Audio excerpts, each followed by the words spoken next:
Welcome, everyone. I'm really happy that you've been able to join us for this first and what I hope will be a long-running series of webinars concerning associative remote viewing. Uh, it's really, right now, at least an app, the technique that's being used the most for precognition and getting in touch with our subconscious and really the rest of the universe. ARV happens to be very good for that. Now, I'm a great believer in learning by doing, and so that's going to be the approach today. The agenda Muted. is Unmuted. ARV, an overview of it, and then we will actually proceed to do it um, using roulette. Red black choices on roulette, and I'll show you how we take care of these little groups. Okay, Craig, Scott, would you, if people are getting too noisy, can you mute them for me? Yeah, I muted Craig, but I can't mute phone caller for some reason. Okay. That may be me. This is Harry. Can you guys hear me? Yeah, we can hear Yeah, you.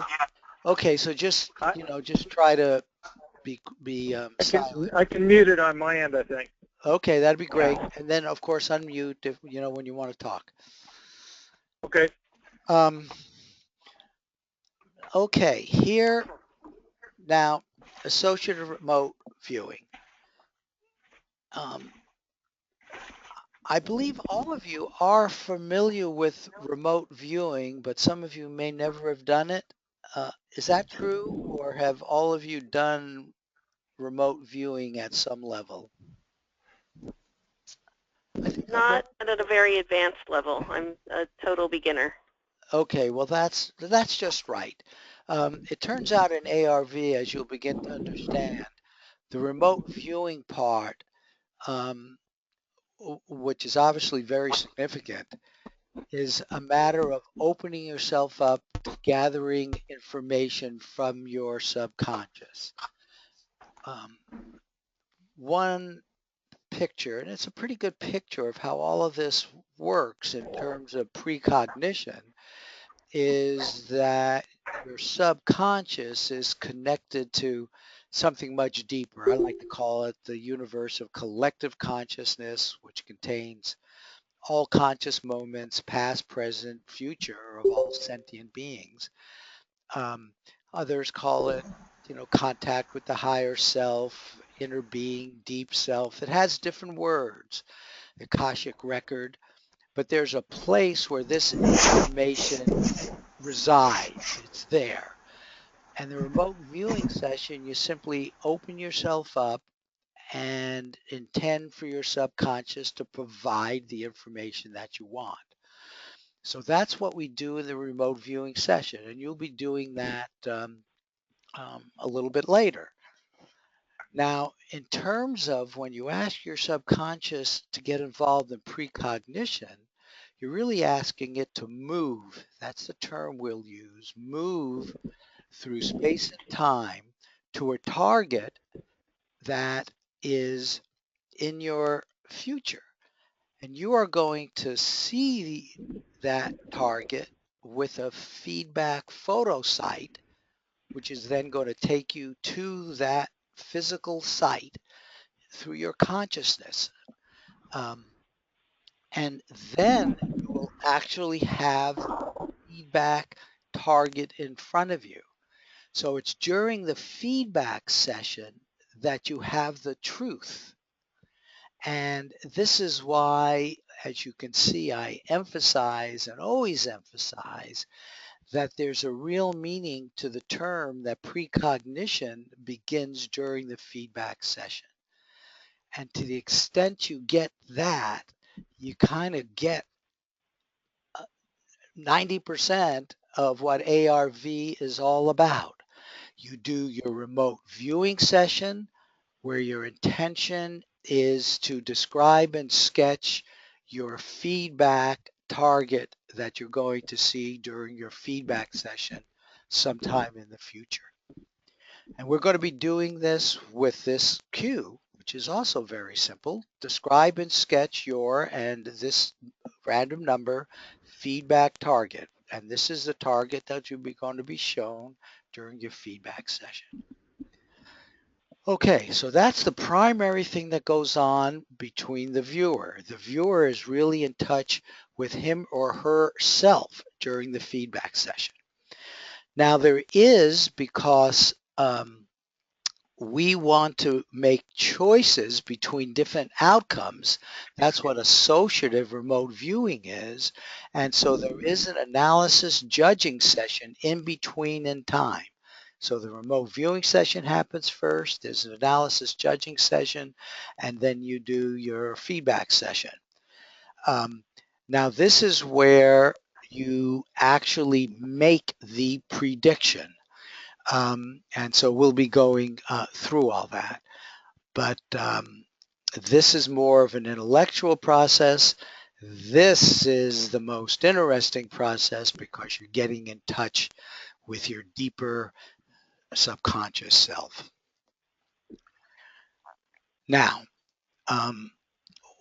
we focus on the wagering part because a lot of people in our group are in fact using this technique for wagering, but not all. Some are doing it just to get in touch with their own subconscious. Obviously, wagering is not a requirement.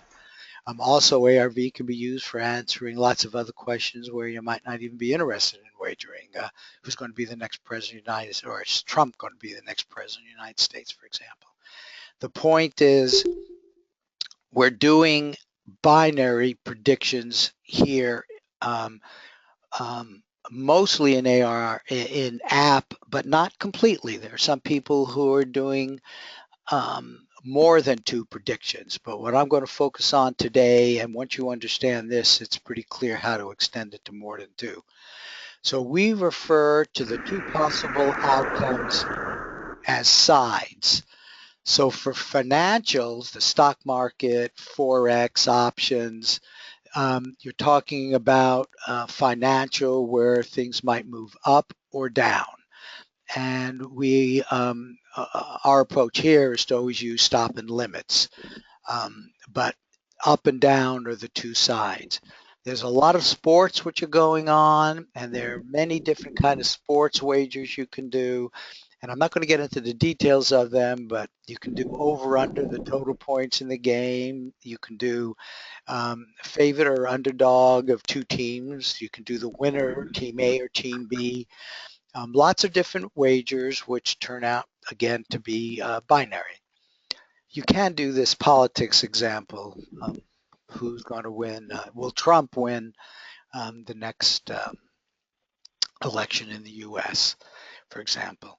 Now we're going to focus on roulette, and we're going to do red, black, but you always have to worry about that pesky 0 and double 0. We actually have a Monte Carlo approach here, so we have to worry about 0. But we're making it 2 sides by basically putting red on one side and black and 0 on the other. And then it could be anything else, any yes, no question. There's a binary question that you'd like. You can use it for yes or no.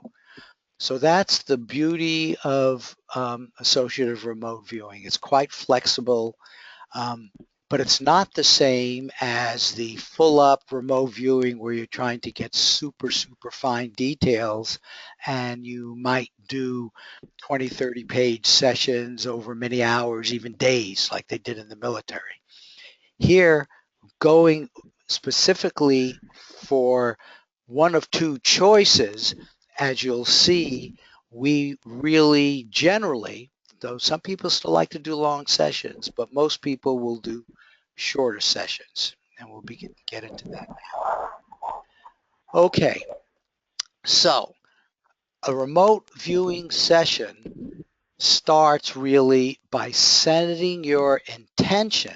Okay, a very important part of this. You intend to create an RV transcript for whatever your coordinate is that's a good match to the feedback target. Okay, we've said that. I'll probably say it again.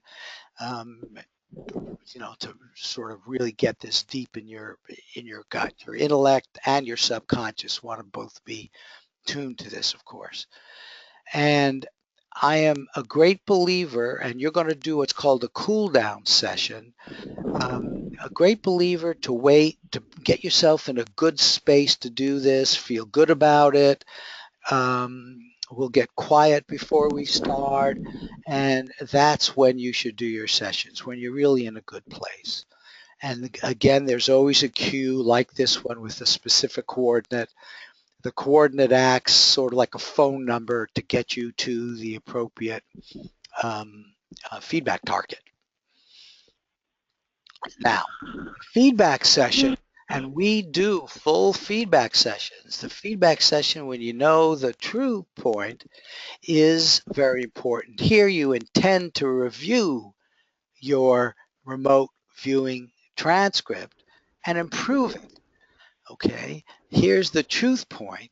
Um, and you again start your feedback session, you get into a good place to do it, and you actually have a similar cue, except now you do it kind of from a place where you're using your RV senses. You're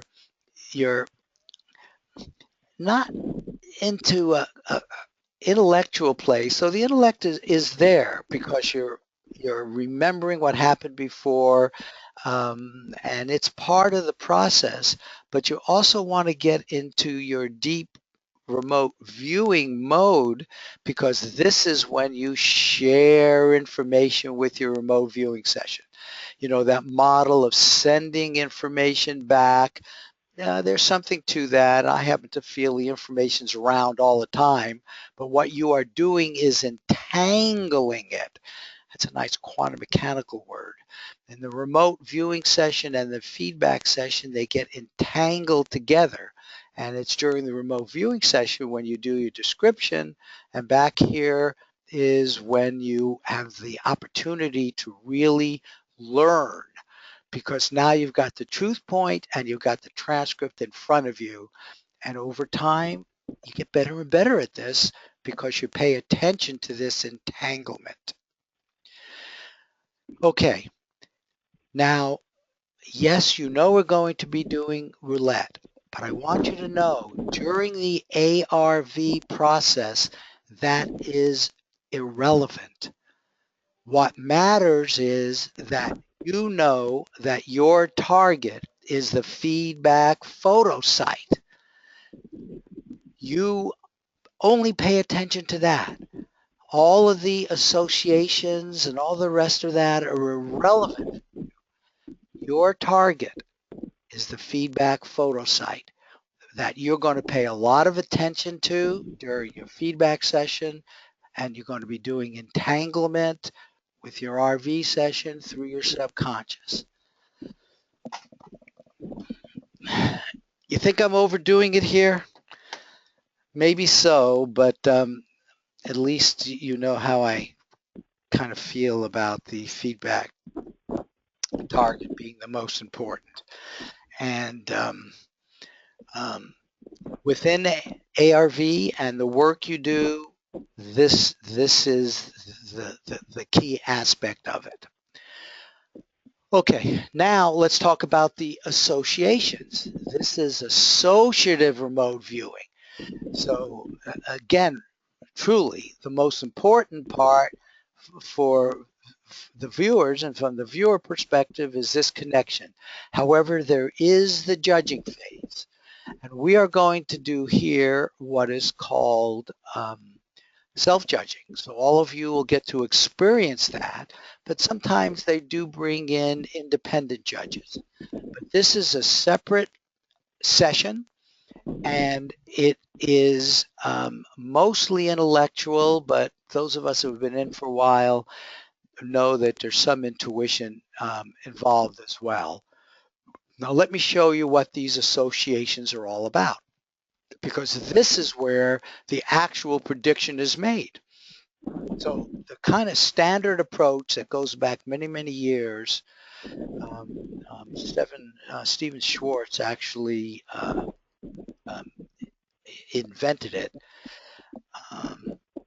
what you do is you randomly associate two photosites. So I'm going to use the example of our roulette wheel here.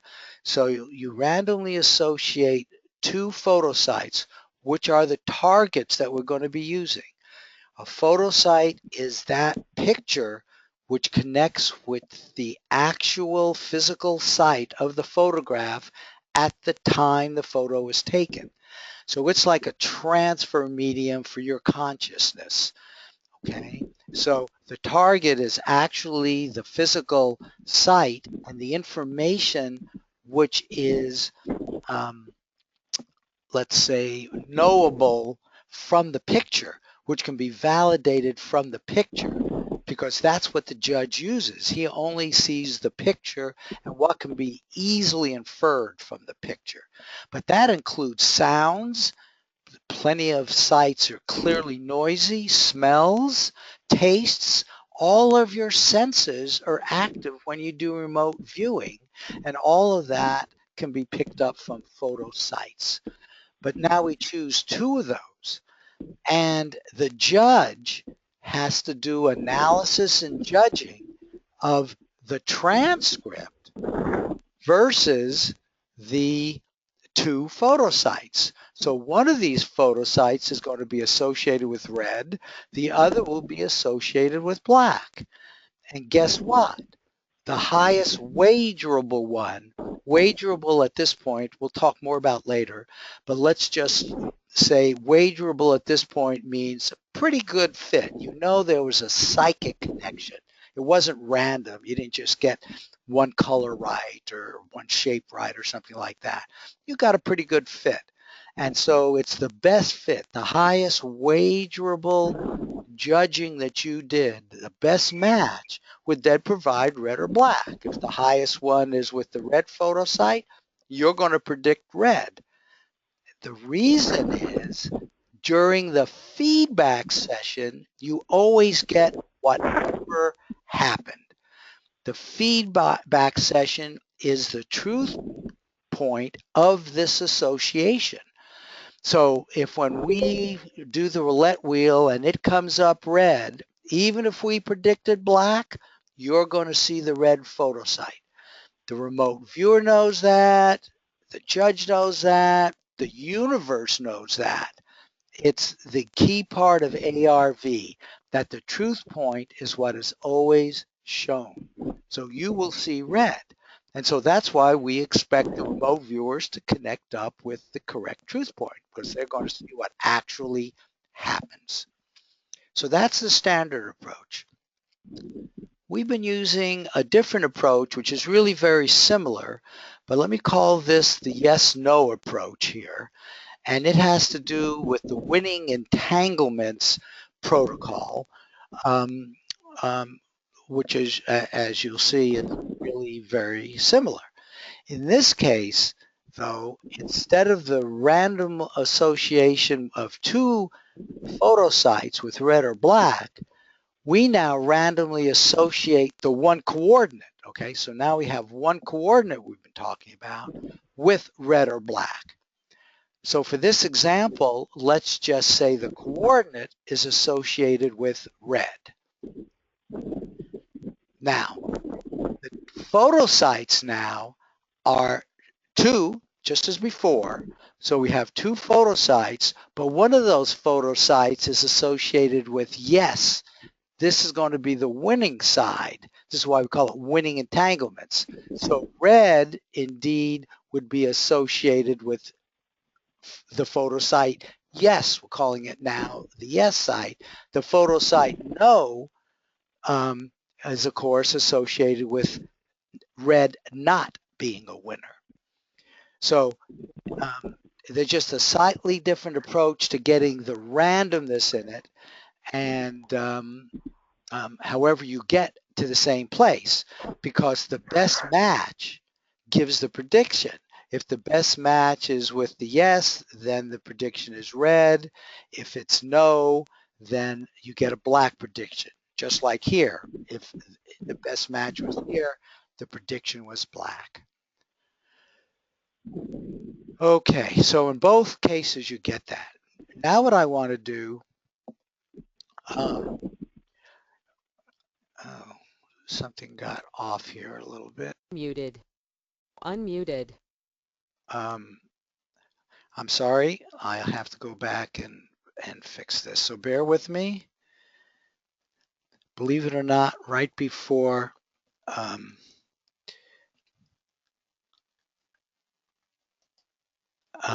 started, about 20 minutes before I started, I had a computer failure. And so everything wasn't quite saved the way it should. Let me bring this guy. I should be able to bring him to the front, but he's not coming to the front. You know what I'm going to do? You've seen this. I'm going to get rid of him. Okay, so let's go back here. Okay, so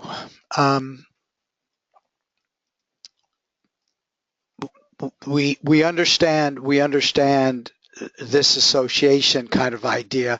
Let's go through it now with an example to make it even clearer. This is a transcript I put together, not a real precog one.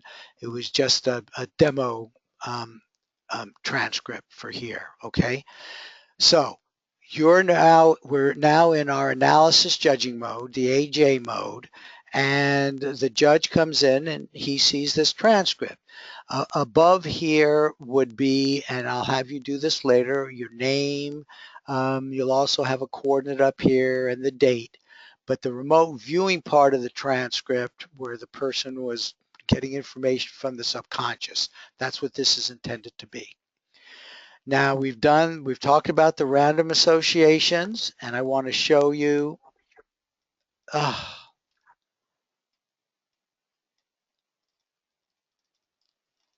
can't believe I lost them. I can't believe I lost them. I really apologize here. Let me see if I had them back here, because oh my gosh, I had two great comparisons.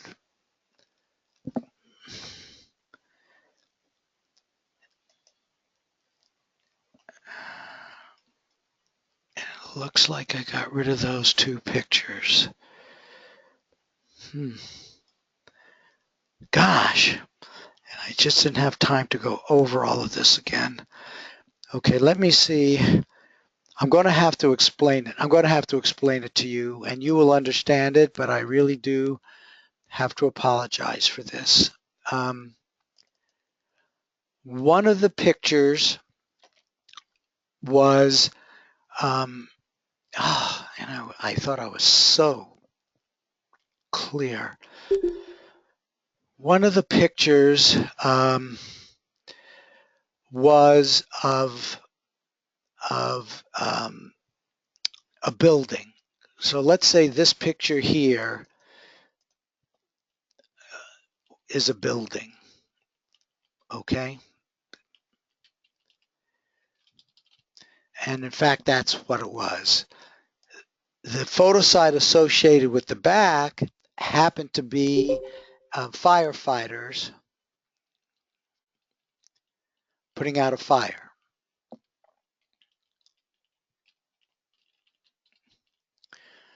Okay, this was kind of a cool building, actually. You know, it was actually a pretty good target. With this transcript here, and imagine if you'd seen these pictures, and they were supposed to overlay here, which one of these two do you think this transcript goes with? The firefighters? Right.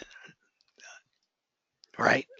Of course. And as I said, I made this one as an example that it would be obvious that this would be the firefighter.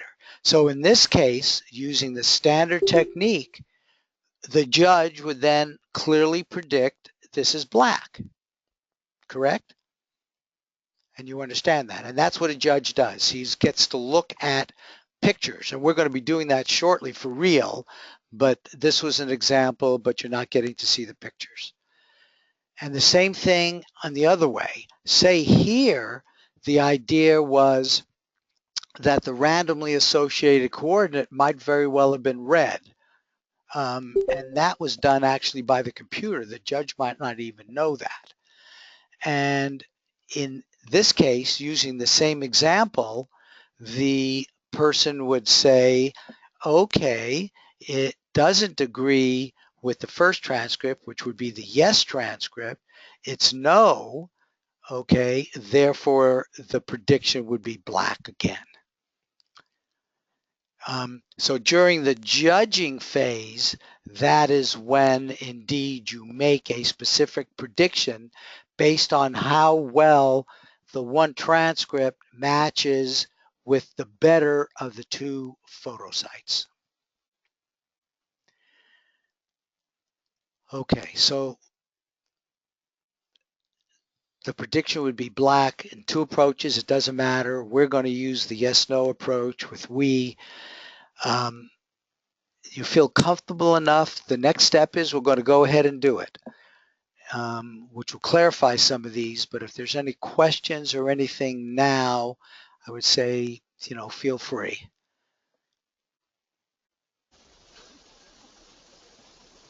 Okay, let's do it. Now, you get this, the remote viewing session, the feedback session. I want you to start moving into your remote viewing kind of mindset.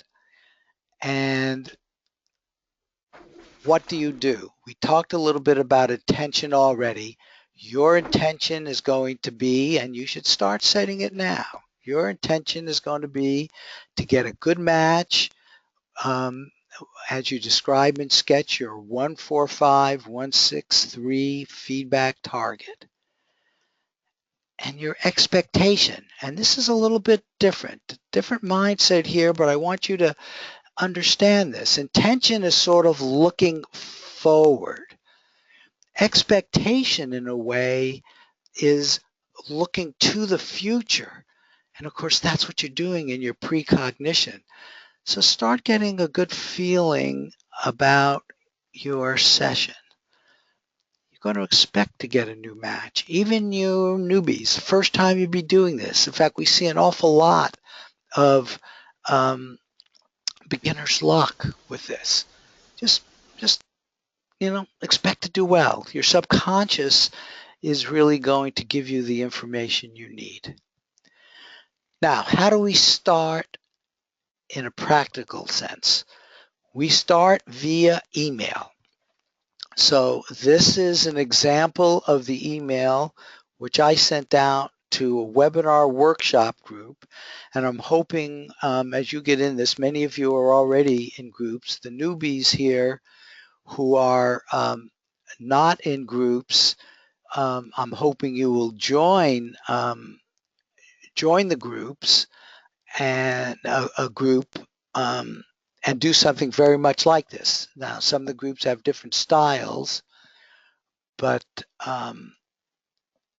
okay, so here is where I sent an email. So you would be getting an email just like this from your group. And notice here, it indicates the timing information and when it's due, and then you click. I don't know what that is, but I don't need it. Okay, so this is for the We protocol, the kind of page that you get. I don't know if you can see that real well. And it has an option where you would simply do two coordinates, which we didn't talk about. So we're going to do one coordinate, but the two coordinates is just for redundancy. It gives you an opportunity to do it twice going after the same event. Now, and then you put in your email address, and I've set this up for me. Obviously, each person could put in their own email address, and they would actually get different photo sites.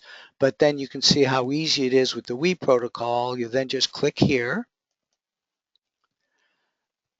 and lo and behold, up again comes, well, here, the queue is here. Describe and sketch your 145163 feedback target, which is the same thing we were using. And now is when you do your transcripts. So you now have your coordinate. And again, I emphasize here, we'll start when you feel good. And then once you get your transcript, you will upload it to the judging. So at this point, we're getting ready now to do our transcripts. I would like you to, what we're going to do is get some paper and pencil. Hopefully you have some nearby. Is everybody ready with that? And write the coordinate at the top, just so you have access to it. The coordinate is 145163. Put your name and the date on the top right.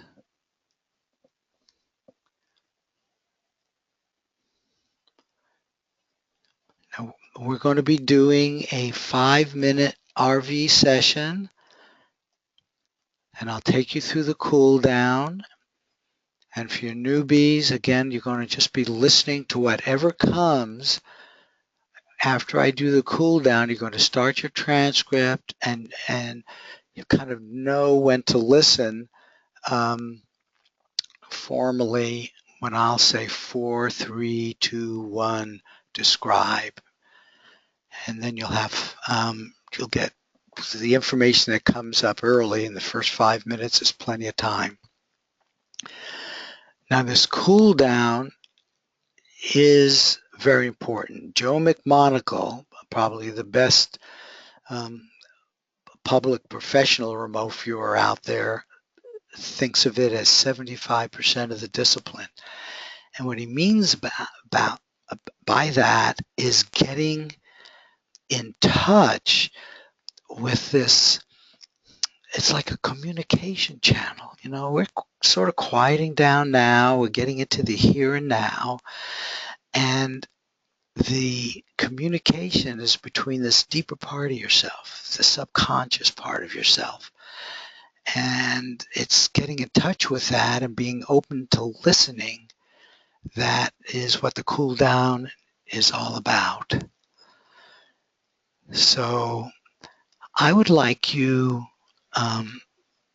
right now, even before I start to cool down, for each of you to say out loud the coordinate 145163.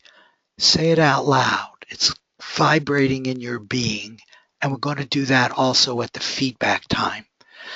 So it's just another little tool to help you get into feedback. So say it out loud. Go ahead. And also say it internally. You're going to describe and sketch your 145163 feedback target. Okay. So now we're going to do a simple cool down. People come up with their own unique ones, but I'm going to take you through one now. Get comfortable. Comfortable in your chair. Close your eyes. Just relax. Begin focusing on your breathing.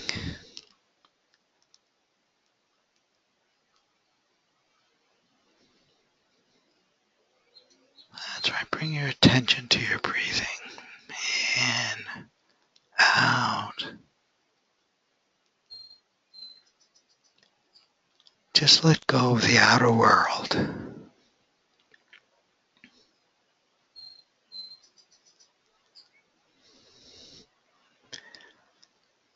Let the day-to-day thoughts just float away.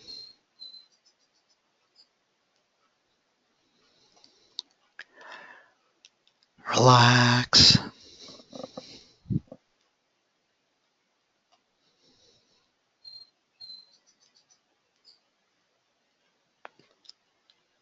Become more aware of the quiet, the relative stillness of your inner world.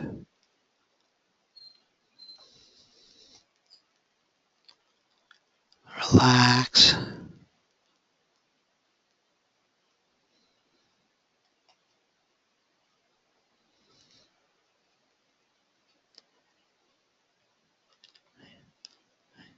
Your inner communication channel with your sub is opening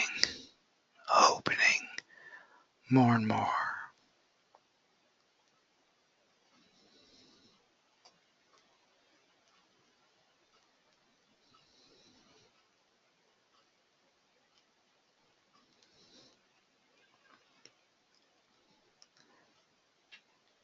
You're now going to move your consciousness, your awareness to your future feedback session, to your future feedback target, 145163. Relax. Witness your target. Be there with it.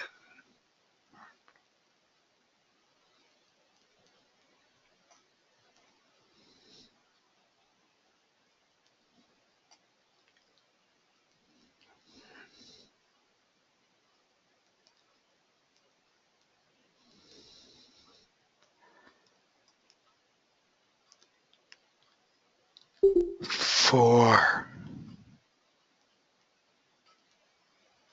three,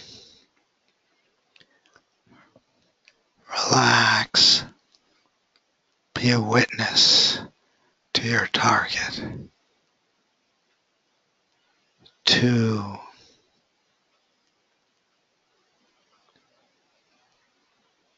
1.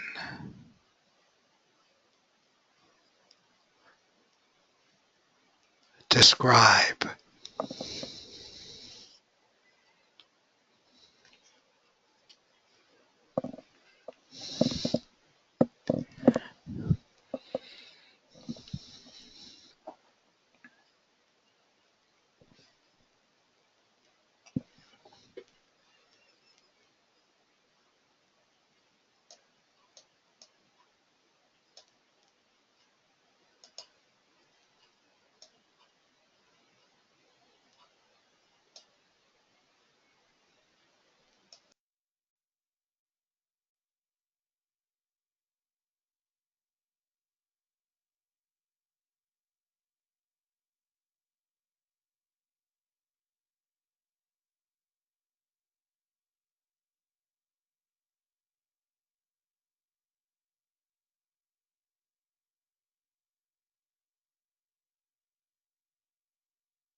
Okay, you perhaps go down for one more precept.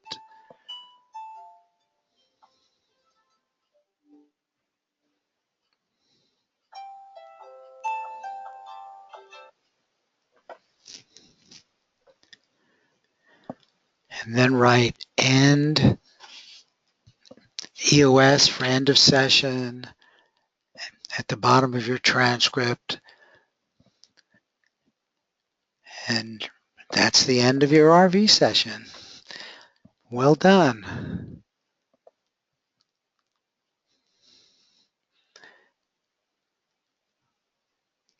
Okay, talk to me about the experience. We're going to get back now into the intellectual place.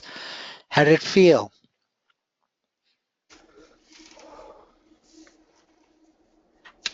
Did you enjoy it? Somebody talk to me. Somebody new. Hey, Crystal, you're new. How did it feel, Okay. Crystal? Um, I was not sure I was going to get there at first because there are distractions in my house. But yeah, I started getting imagery a little bit before you counted down, before you got to the 4, 3, 2, 1. Was already starting to flood in for That's me. good. That's good. And then I feel like I got it really strongly for maybe about 2 minutes, and then I couldn't focus anymore, and then I sort of lost. And you know, after the first 2 minutes, if you wanted to, it would have been very appropriate to write end of session, you know, Okay. and just wait. There was one of the really important rules in remote viewing, and it turns out Ingo Swann, one of the real giants in this field, determined many years ago, and that's the concept that the viewer is in charge. And when you feel something is right for you, you should follow that. Okay. So that's just one example. That goes in lots of ways, including cooldown. I wouldn't be surprised if some of the people here thought my cooldown was too long, and they probably started their session sooner, and that's fine. Okay. The viewer's in charge. Anybody else have any comment they want to make? You're all happy. You're all good. Okay. I guess I'll make one comment. Sure. I have a Good. question, or just a comment, I guess. I'm not sure when to end the session because I feel like no matter how long I keep my eyes closed, I'll always see things, and I get confused on what's related to what, like a dinosaur, like, or I'm not sure. Like one time I was seeing like a dinosaur stomping around, but I was like, I'm pretty sure this is not it, and the things are not like in sync with each other. So that's it's just a comment, I guess. Okay. No, but that's a very good comment and allows me to make a very important point. One thing that you said in your comment was the word think. Um, uh, when you get to where you feel you're in your analytical thinking mind, you should write AOL. This is a classic remote viewing approach. You write AOL, and in your example, you would have written dinosaur.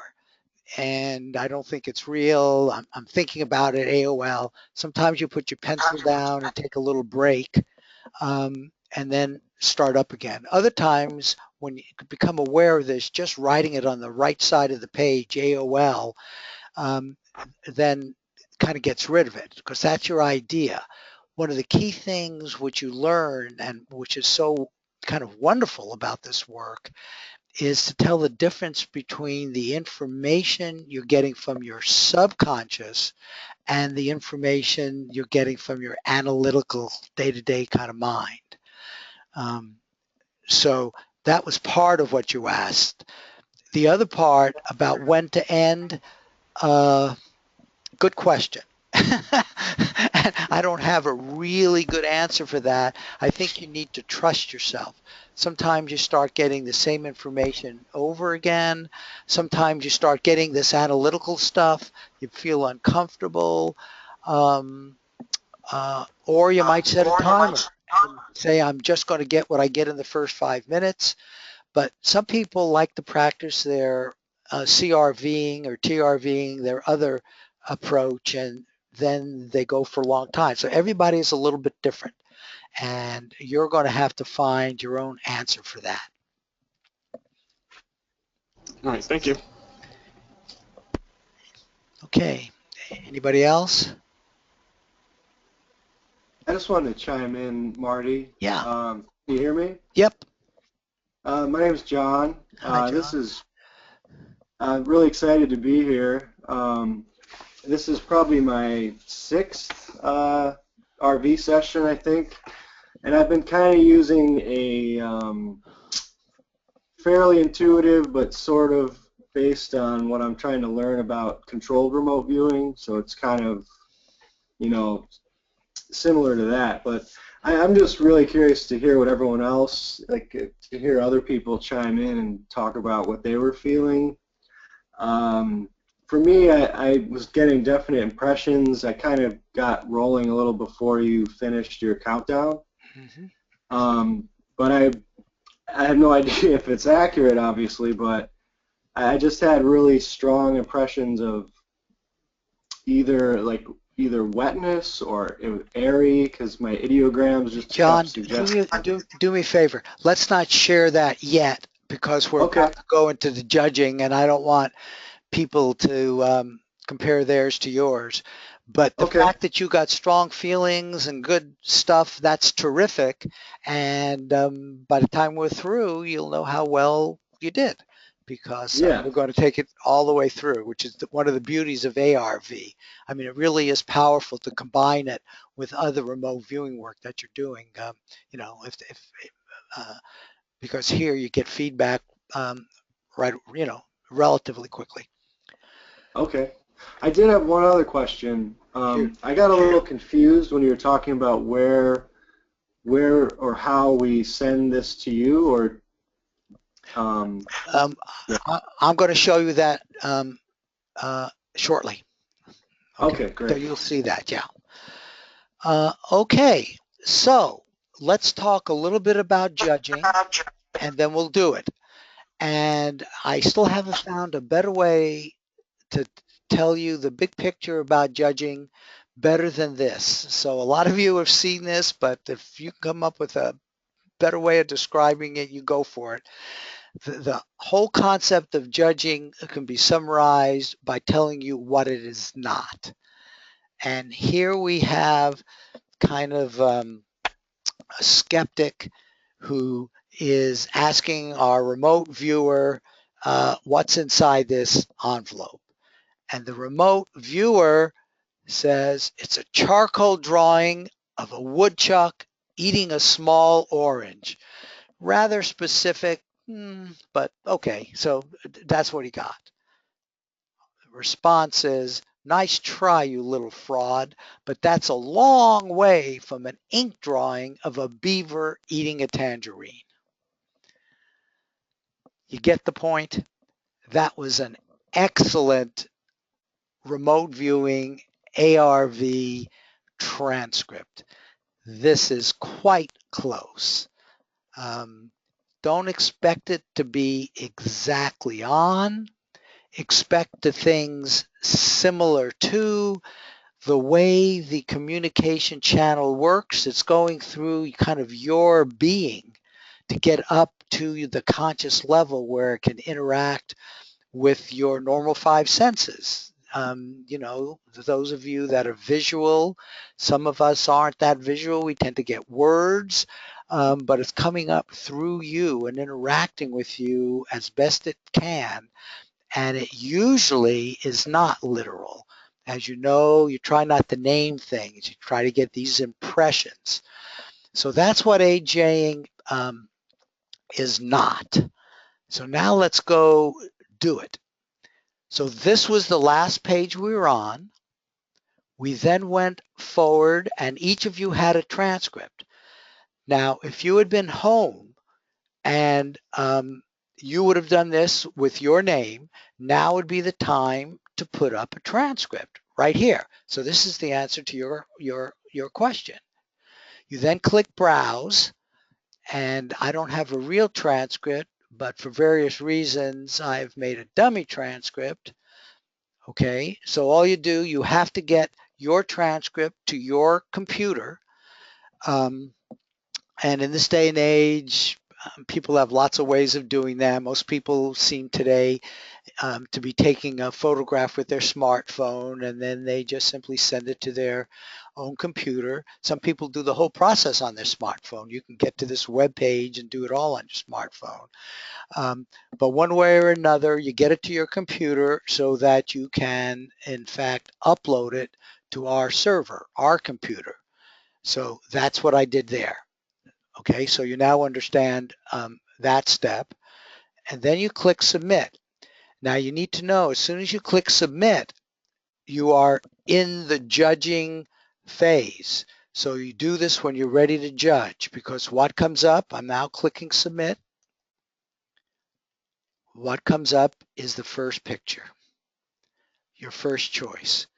Here we call it photo site A, but that's the photo site yes. But notice something here. You don't know whether or not, and I don't know whether or not the associated prediction is red or black, which is perfect. We want the judge to be as blind as possible. And all of this comes together after you do the judging. And you'll see the prediction will be made after the judging, but only the computer knows. Do you remember the shadow knows? Any of you old? Anyway, only the computer at this point knows the association, but that does not matter. What matters is that you are about to make a judgment concerning the remote viewing session and what is going to be the feedback target. Remember, we don't know if this is the feedback target or the other one. There are two of them here. See where it says photo site A, photo site B. So what I'd like you to do now is to do judging. Honest judging. Remember, you haven't seen the other one, so I don't know if it's supposed to match this one or the other one. I want to show you the way we judge. And notice it's on that screen. So if you forget, you can always click there and kind of remind yourself of the TARG. That's Russell Targ from SRI. That's the confidence ranking system we use, which is 0 to 7. And it is pretty good, actually. It's actually quite good. There are other ones out there, and they all do the same thing. There's some that go 0 to 4, but this one is I'm quite pleased with it, and it basically says 0 and 1, little or no correspondence. 2, you got some matches, but not sufficient beyond what you'd say from chance. You know, you get a color, you get a shape. The monkey doing it randomly on a piece of paper kind of thing. It could be, you just don't feel like you made psychic contact. 3 is right on the border. You have a mixture of correct and incorrect elements, but not enough of the former to indicate that you made good contact with the target. You're maybe made some, but you're still not feeling good enough that you would wager. 4 is good correspondence with several matchable elements intermixed with some incorrect information. Now, we take 3.5 to be just wagerable.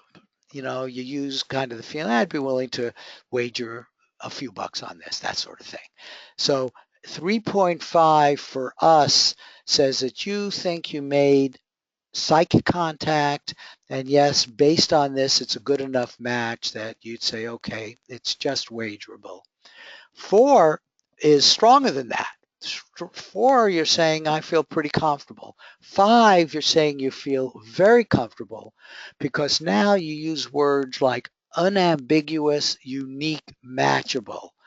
I mean, if the picture were of a building, you drew a kind of a building shaped thing. Maybe it had windows, maybe it didn't, but you could say, this sort of stuff really matches this target, this photo site potential target, quite well.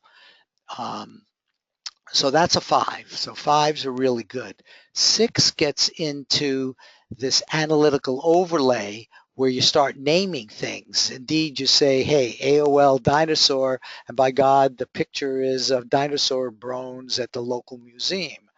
That's the AOL. That you get to a 6.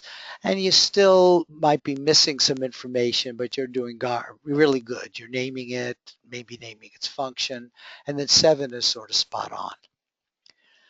Okay, so that's the 0 to 7 scale. We've done judges judging the same transcript against the same picture, so you have to know there's a subjective uncertainty with judges, um, of probably about 1 or so. So that's why we had to put it in 3.5. But you'll probably feel that, and when you do, nevertheless, you need to make a judgment because that's the place we are in right now. So what I want you to do is, wait, I have to go back to the page with the pictures. Where is that? Okay, it's here, but here. So at this point, each of you need to give me a confidence ranking. And the way I'd like you to give it to me, because I'm going to put this in a table, and then I'm going to go through, if you were doing this by yourself, you would put the confidence rankings in here, okay, 0 to 7.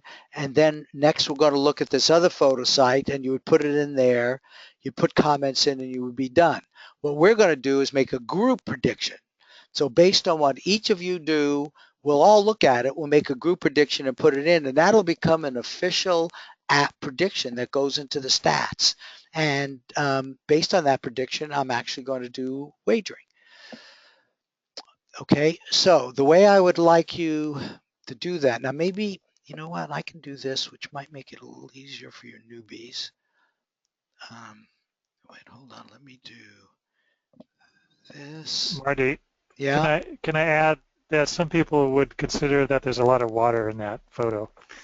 Some people consider clouds and snow as water. So since John saw water, he might give himself some points for that after he compares it with the other photo. Okay, that's and that again gets to the judging not being. Oh, I have to do this differently. The judging not being um,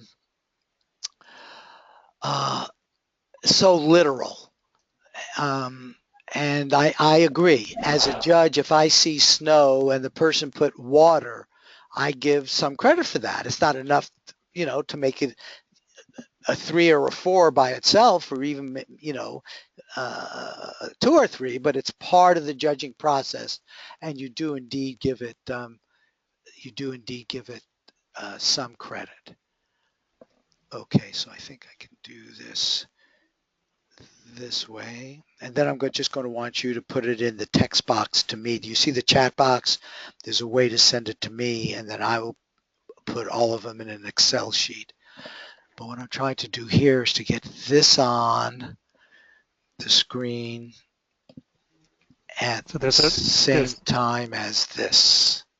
So there's a drop-down list there, and so instead of sending a chat to everybody, you can send it just to Marty, or just to all the presenters.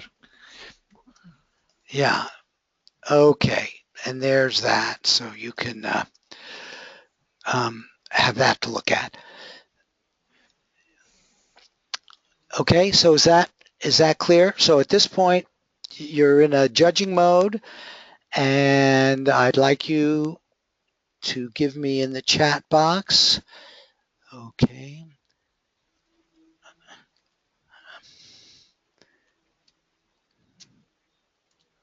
Okay, so let me see if I can do this. Okay, very good.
Okay, Joyce, I see the words you wrote.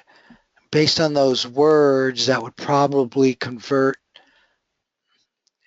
to a relatively high number, but I'd like you to claim that number and then we can talk about it.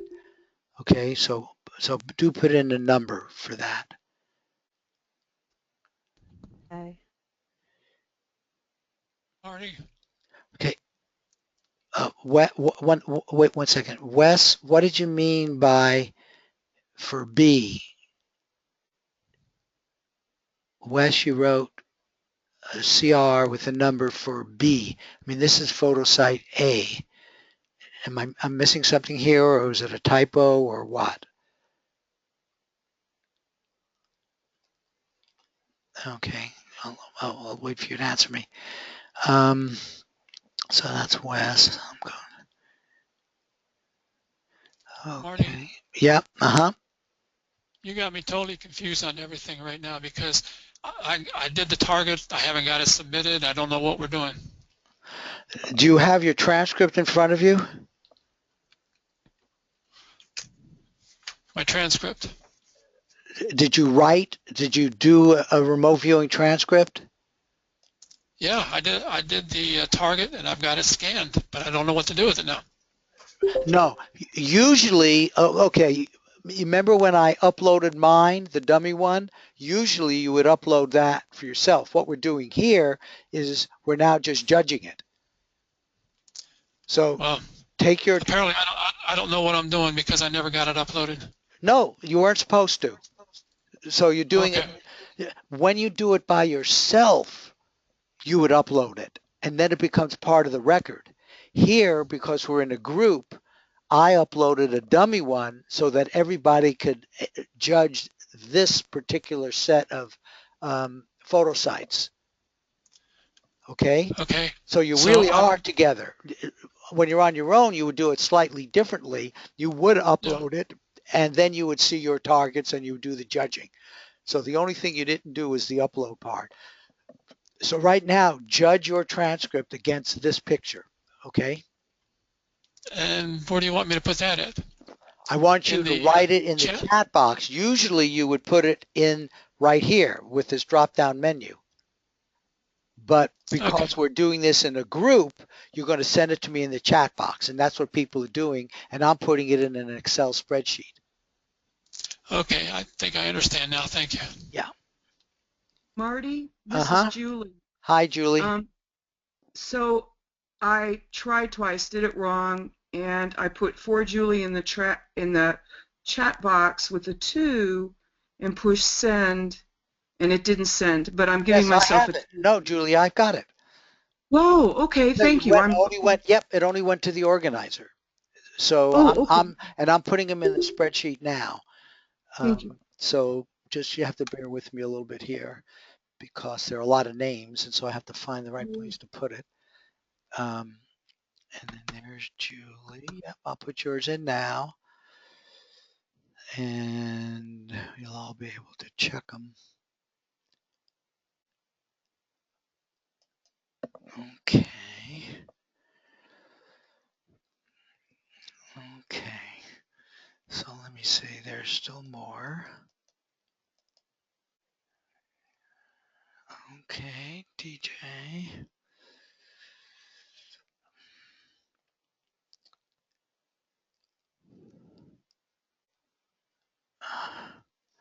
There you are. Okay, that's one. I guess okay, Julie's okay. Joyce, down to you, Joyce. I'm sorry, let's see.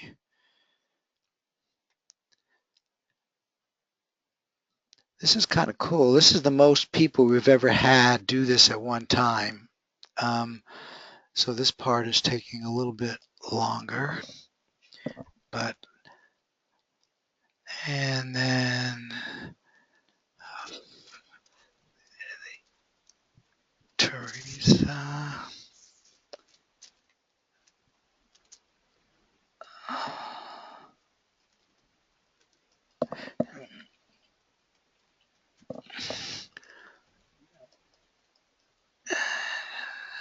Right. Okay, John. I do like the comments you write too, people. And you want to know something?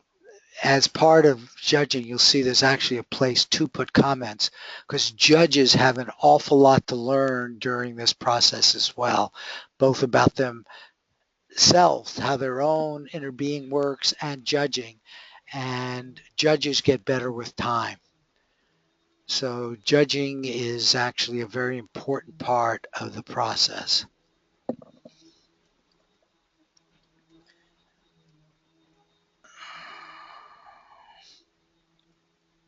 Okay, Craig.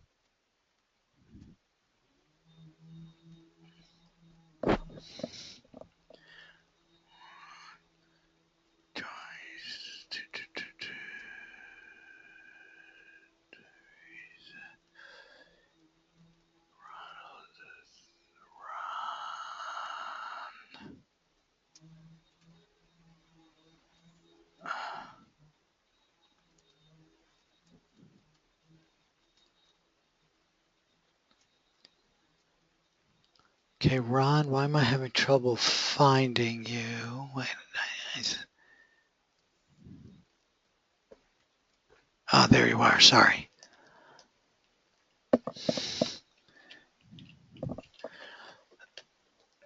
Okay.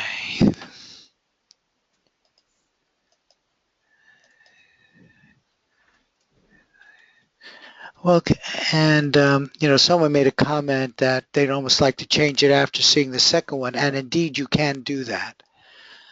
Okay, I think I have everybody. So now let's go. So if you were in by yourself, you would have put your number in here, and now you take your same transcript and you're going to compare it to photo side B. And here's photo side B. And we do try to make these as different as possible, but there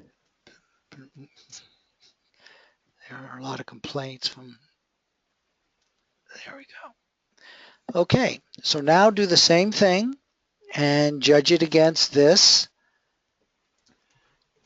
And then I'll show you the Excel sheet. So type in another score. Right. Send it to the, right. Send it just to us.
Are you making an independent table of this, Scott?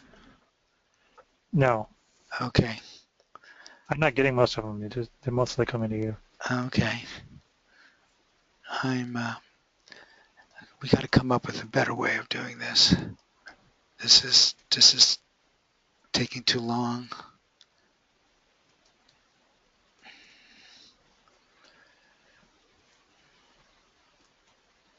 So try to be fair to your second photo, even if you fell in love with your first one. You want an unbiased view of your second one, and we like to say that zeros are rare.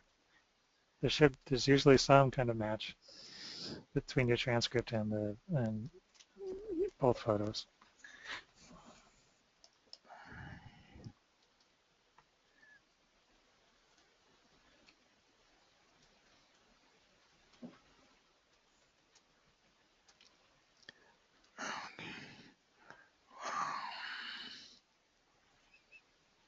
I clearly need.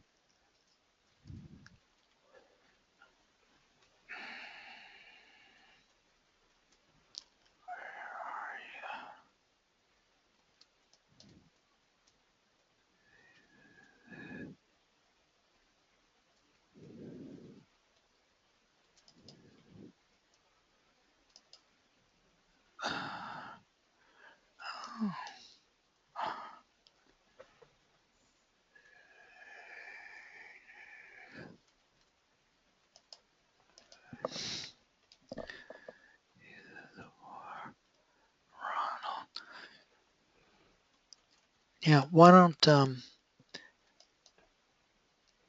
Scott, why don't you talk to them a little bit more about judging while I'm getting through this? Okay. You know, you've had a lot of experience as a judge, so you're a really good one to. It's really common to fall in love with your first picture or your first success, and then just kind of assume that the second photo nothing matches. So, but try to set aside the success of your first photo and the excitement of the first target image, and really give an independent idea for this. There's probably some shape or some color or something that match in this photo that could give you at least a 1 or 1.5 or a 2. One of the biggest mistakes is just being too biased toward one photo. And we'd like to see scores for both photos.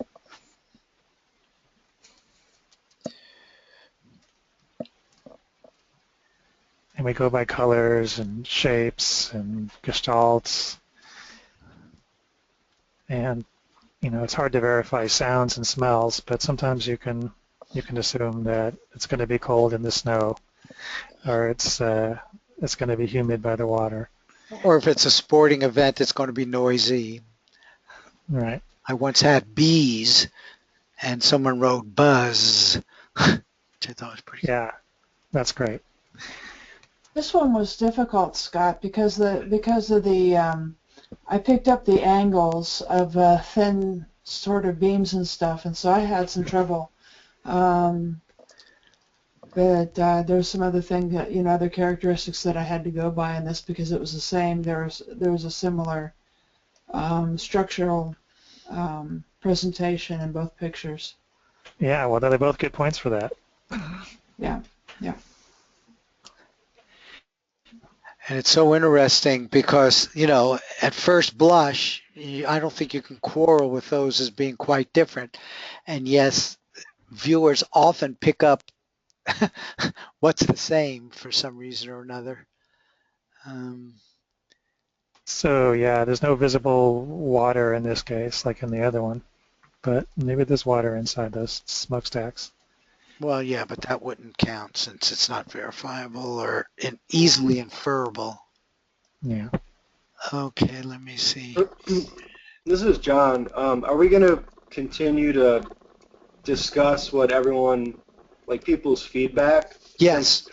Yes. Well, Okay, cool. yeah, during the judging, we want to not influence other people, but afterwards. In fact, Sure thing. yeah. In I fact, similar. everybody has put their numbers in, so you can start talking while I'm finishing this. So yeah, why don't you talk about your sessions now? That works because everybody has put in the numbers, and I'm just trying to get them in this Excel sheet. So go ahead. Yeah. So maybe you could put both photos up now.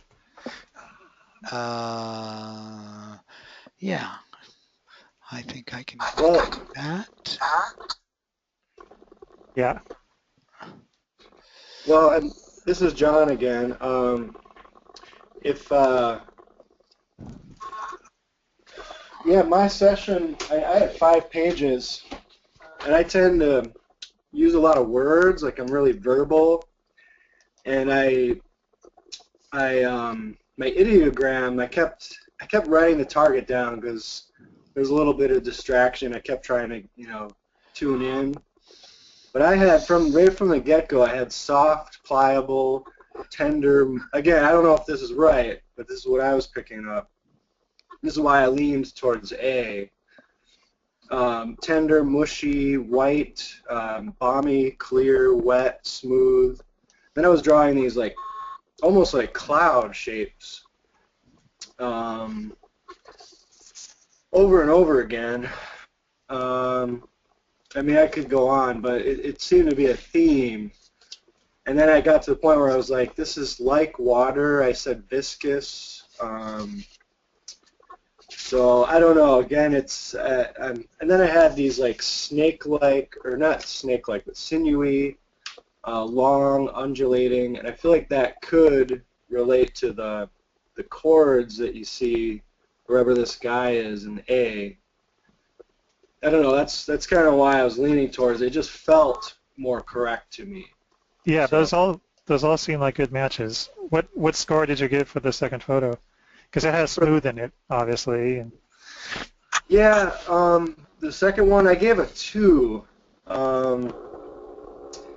Just a lot of the words that I had and just the general ideogram and the shapes that were coming out just didn't seem to relate too much to that. Maybe I could have gone a 3 on the second one. yeah, as long as it's not a 0, then I can tell you're looking for matchable elements and you're giving it a fair trial. Yeah, I was tempted to even go higher on the first, based on just what I was getting out of my session, but I thought I'd be a little conservative. I like that. I tend to, round down and try to be conservative, and not because I get some ridiculous scores sometimes. Right. Meaning, as group manager, people send me scores that are a little high sometimes. And there's a method for giving points for every word, and you can actually add up the points and come up with a mathematical judging score. So we can go over that sometime. Oh wow, yeah, I'd be really curious to see that. Yeah, you might want to do that in another session. Yeah, it forces you to look at every element in your transcript. Okay, so let me see if I can make this oh wait, maybe I can move this over a little more. Okay, I didn't get all of them. We just have to come up with an easier way, and I'll work on that for mine. I'm sure, Scott is just the other one who I think ought to give a session, another one of these webinars, and so he may want to come up with another way as well. But they send it to the organizers, then you can keep talking while I put the spreadsheet in.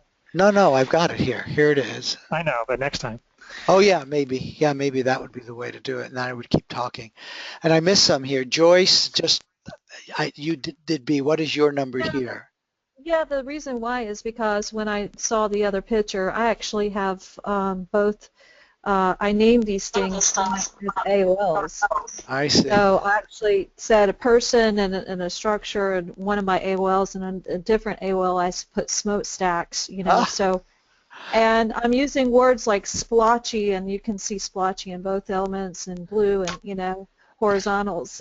The wording that I use is applicable to both pictures. So, would you and when you give? get those AOLs and you're coming up with actually naming Right, those smokestack is kind of pretty things. darn good. So you That would give sounds like this a one a 5 too. Okay. That would be the But way. I think I wrote to you and I said I have to pass on it because I can't, And let distinguish. and let me That's good. and let me indicate that's the way. If you were doing this and you're by yourself at home, the way you indicate a pass with high matches is by making the numbers same. So that would go, again, if you were doing this for your personal self, it would go into your record as a pass with a 5 and a 5. For the obvious reasons, for all the things that you said. They were both equally good. You really can't choose one over the other.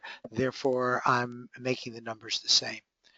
And I will tell you, sometimes if they're close, if I get a 5 and a 4.5, I might change the 5 back down to a 4.5 to give myself a pass because I don't want it to show as the higher number.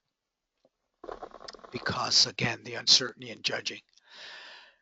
Okay. So I Julie wanted to correct her score for photosite Yeah, B. It should that's be a all right. 0. Okay. Who want to do Julie? Julie, yeah.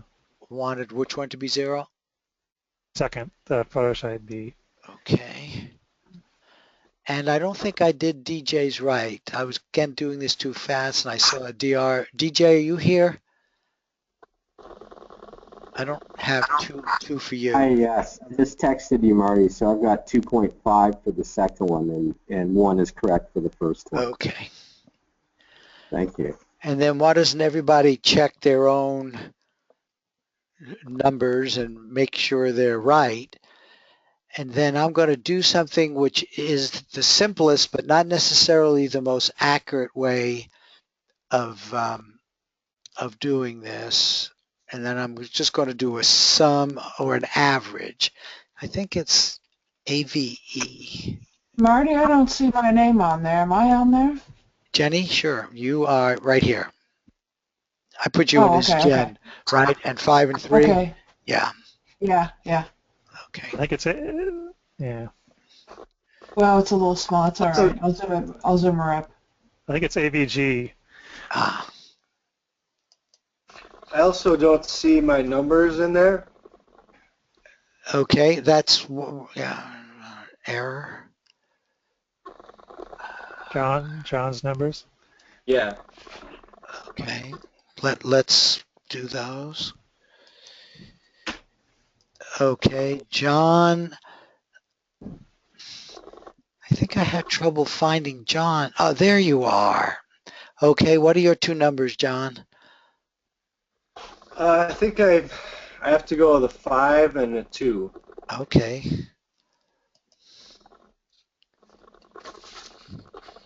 Five and a 2.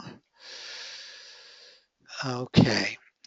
Now, another way of judging these are to give a lot of credit to the high ones, and then I know as a judge, the high ones like a 6, I would always look at to see if I agreed. I mean, we have a 6, a 5, 2, we have 3 5s here. I'm going to color those, that pay more, basically I'm saying, hey, let's pay more attention. So things over 3.5. Well over 3.5, right? And here, and here.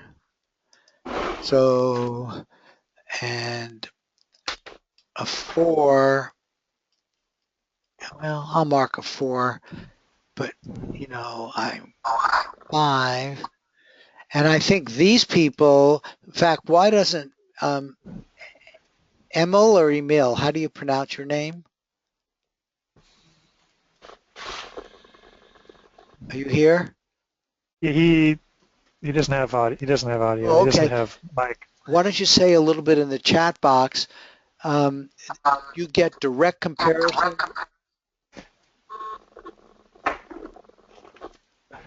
You know, this is when you'd like for all of us to be able to see it.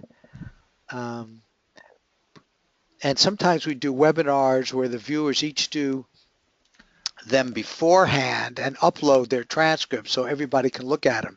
You know, all of this is sort of part of learning about it. Okay.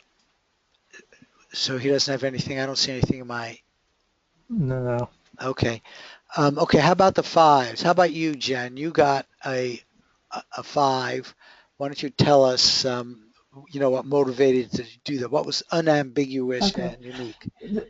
Well, there was a couple of things. First off, the angles that I drew were. You guys want to see the session? I can change my webcam around and let me do this here. Hang on. Okay, I'll make you the presenter. Yeah, that's Okay. cool. No, you don't need to do it. Don't worry about. Don't fuss with it. We can do it without the presenter thing. Okay. Oh, It's that's easy. right. If you we'll be able to see you. You're right. Okay. Okay. Visible. That's right. As long as I can get this thing to focus. Okay. This is done with mirror scrying. The angles up here, this is kind of a tent-like thing, and this is sort of like, this came across as like a tent, or a very steep thin line. So it says linear, sharp angles, thin lines, man-made, brown, and the photo site that you can see the color, the first big stick in there is brown colored. I had a stray cat of the Eiffel Tower. That's an AOL. And the second one, it has a gritty sound and feel. The sound of the guy scratching that raw snow on his skin. And that was like, oh, that is exactly what I heard. Because I know exactly what that sounds like. Being in the northern world. Yeah. And it was gritty, and I was like, and it was like, you know, I was wanting to write specks there. It's almost like a snow. That's like my representation of snow, is this little blizzard right here. That's Repeated good. patterns. Yep. He's doing this over and over again. And fluid movement, I was picking up water and a fluid movement, so I'm picking him up doing movement right here. This is sort of the guy. This is automatic handwriting here. And so I kind of come up with sometimes I'll come up with good sketches doing that. But I just come up with him doing something with his hands and standing there kind of in a squatting position. He may have been, I don't know, may have been him taking, well, anyway. Okay, I agree, and I like that you got the sound. That makes the point that these are truly what we mean by photo sites.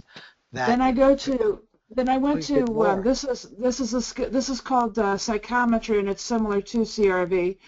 Psychometry, right angled and across, man-made. The two primary things I got in there are man-made and biological. When I do psychometry, I use the gestalts from CRV. Okay, and the man-made had linear, sharp angles, brown, red, open. You know, it's like it's a very open place. It's outdoor. Strange, unidentifiable smell. Maybe it was stinky or something. The gritty texture, definitely. Old snow has old snow, and it has a terribly gritty texture. When I go snowshoeing, and it's warm outside, I can't even wear shorts or short sleeve shirts, because if I fall down, it'll just scratch me up worse than gravel. Grid, but a sharper angles. It's not a square grid, so it's sharp angles. Buried in the ground like, okay, right here. Buried in the ground like a stake. Wow. Staked into the ground. Yeah, and that's a really strong marker right there. Biological few scattered. There's various, but we only saw one guy. Doesn't mean there's other people there, so that kind of is unverifiable. Okay, that's my session. Well, that looks really good. Okay, anybody else want to describe their session? Emil put something in the chat box there. Okay, why don't you read that? Yeah, cruise liner ship. So for the first one, for his 6, I think he got cruise liner ship with certain events atop. So he associated that with image A. Image B has some semblance to the transcript, but not as pronounced as image A. So B was a 3, not a 2 as in the spreadsheet there. So maybe you could change him to a 3. Oh, okay. Wait, for hold B. on. He was 6 and This 3. was, Emil, yeah. he wants to be a 3, okay. But that's okay. It's a 6. Keep going with the 6. Do you agree it's That a was it. 6? You didn't give. I know it seems kind of high for a cruise ship, but Right. But that's something to learn. Emil, if there isn't more, um, uh, yes, it would lean more in that direction than the other, though cruise ships have smokestacks. But it's hard to see how you would justify unambiguous and unique to get past 5 and naming. I mean, you named the cruise ship, but you didn't name this target. So maybe you misunderstood what naming meant. Um, so, that's kind of what I have to say about that. Anybody else want to discuss theirs before we go on? I wanted to make a comment on what I picked up because in terms of the photo sites that we saw, I was completely incorrect. But in analyzing what I saw and thinking about it, I was wondering when I was in that space, because I live in downtown Los Angeles and there's always ambulances running by. I wonder if the sound of one of those ambulances like hijacked my focus, because what I saw was a scene of, somebody getting into a motorcycle accident. So I wonder if that sometimes happens and like hijack your focus like that. Absolutely possible, I would say, wouldn't you, Scott? I mean, and that's yeah. you need to train yourself though to get over that. And it might be an excuse, and only you can distinguish that. You know what I'm saying? I mean, Absolutely. it could be that, but there are people out there who work fine in noise. You hear all kinds of stories of people who will do this on their way to work on a train and that sort of thing. So I think you need to kind of be open um, to right to Yeah, I may have doing steered anything myself right. off of like the train tracks because, like I told you before, usually I pick up very small details of pictures. But in this scenario, it was like I saw the whole scene and it was all played out, and it was a very strong image. So it couldn't have been like an incorrect thing, but it was just way off of what I was supposed to be doing. Right. Yeah, you can try to write AOL on the right, and you can try to go back into meditation and say, I'm taking my distractions and that idea of ambulance and putting it in a box and shutting it away so I can focus on something else. But Okay, thank you. But let me say this: the fact that might explain it, and the fact that you passed, there's nothing wrong with passes. For lots of reasons, they happen, and nobody should get upset when they have a pass. Then you just go to the next one. You'll still have something to learn because you're going to see the correct feedback photo, and you'll be able to compare it to what happened. But there's just nothing wrong with passes. On the average, I would say people get maybe between 30% and sometimes even higher of passes. Just the way it is. Now, some people don't. Some people tend to get matches more often than that. But there's just nothing wrong with passes. And some people try to force the issue so that they don't pass, and then that doesn't work so well. They get misses. And one of the great things about all of our approaches is we keep statistics, and so you get to learn. If that was your style and you were getting a lot of misses or just average, you might look at that and you could learn and improve what you're doing. So that's why we have comment boxes all over the place. You should say, hey, I think I might have been pushing this one. And then if you say that several times and you go back and analyze, you've got material to improve. Because after a while, after you get just a little bit further than where we are now, what you find is the training turns out to be all you. You know what I mean? You're going to be the one who is going to improve yourself. You're going to get suggestions from people like, me, Scott, others, Jenny, but the ultimate improvement really comes from you.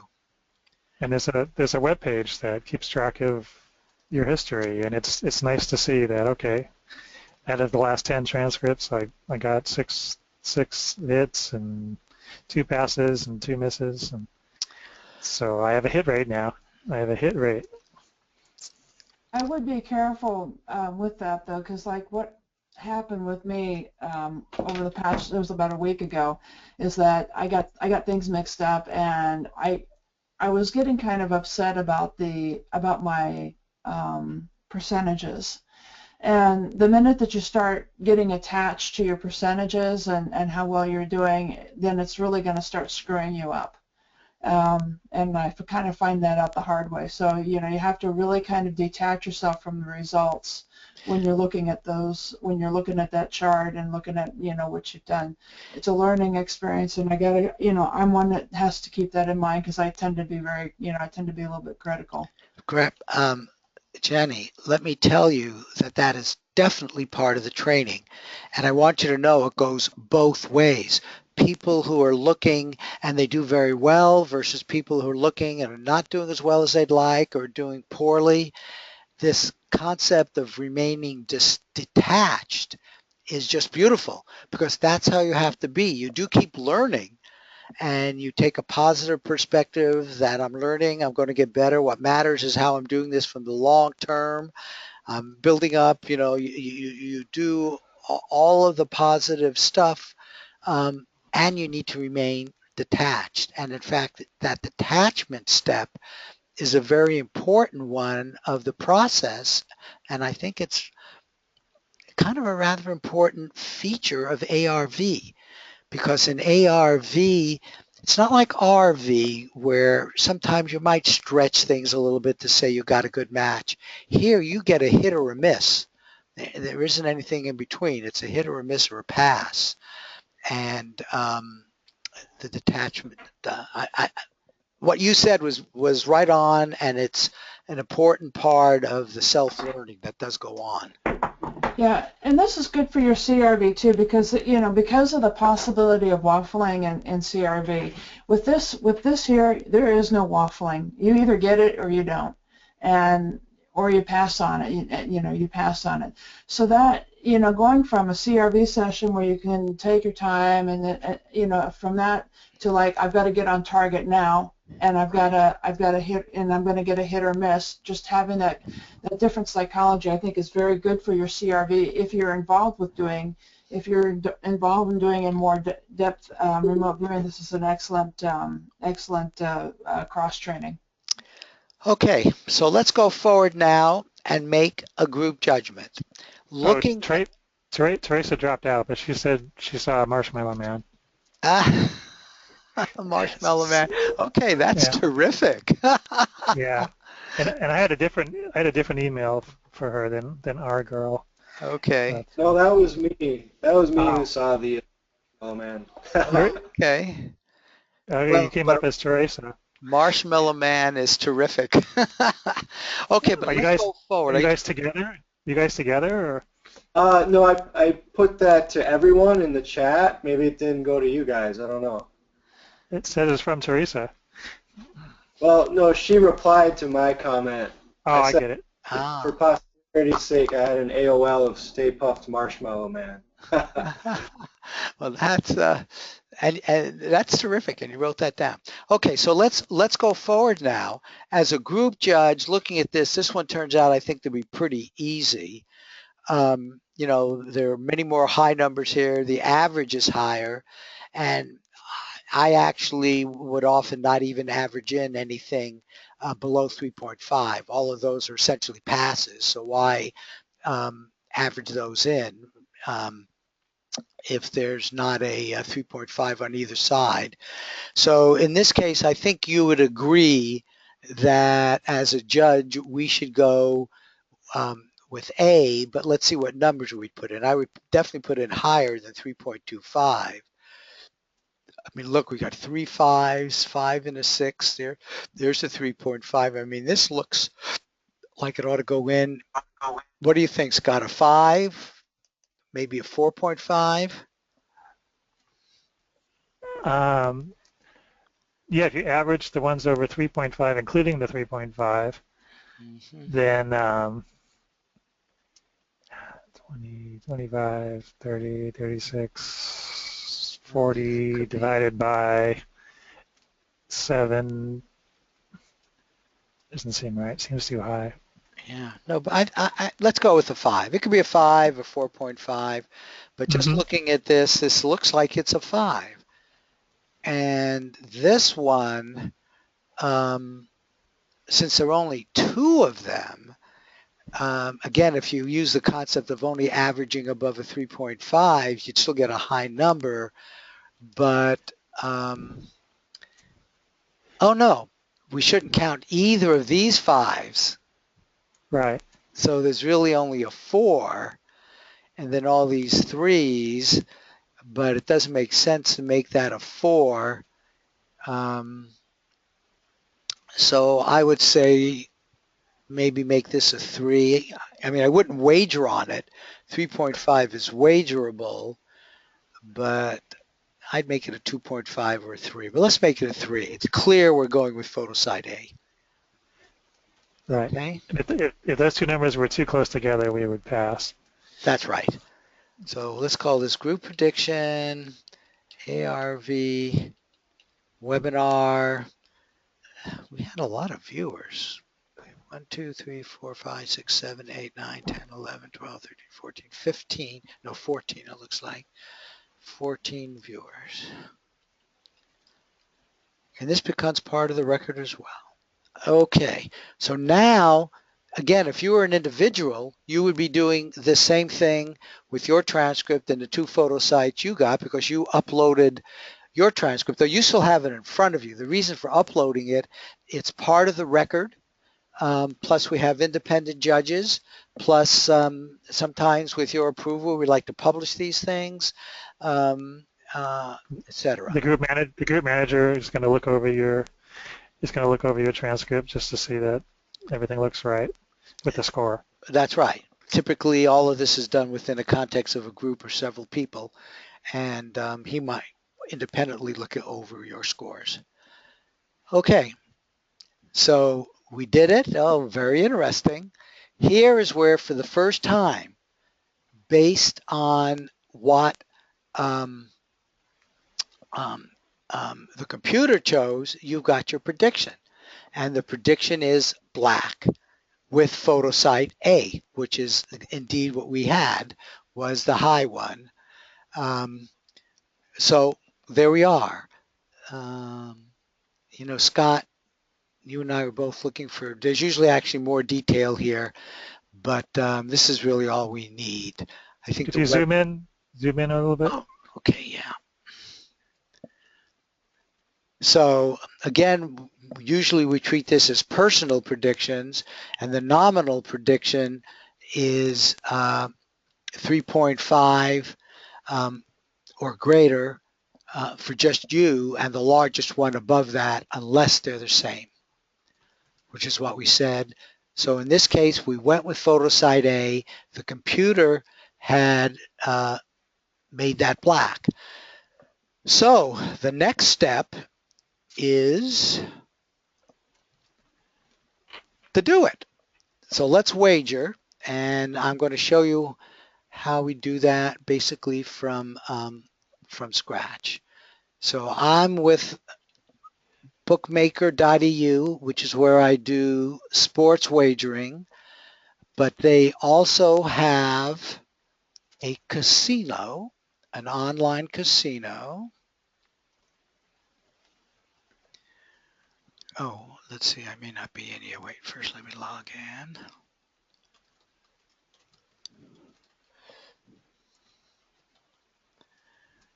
And here's their casino.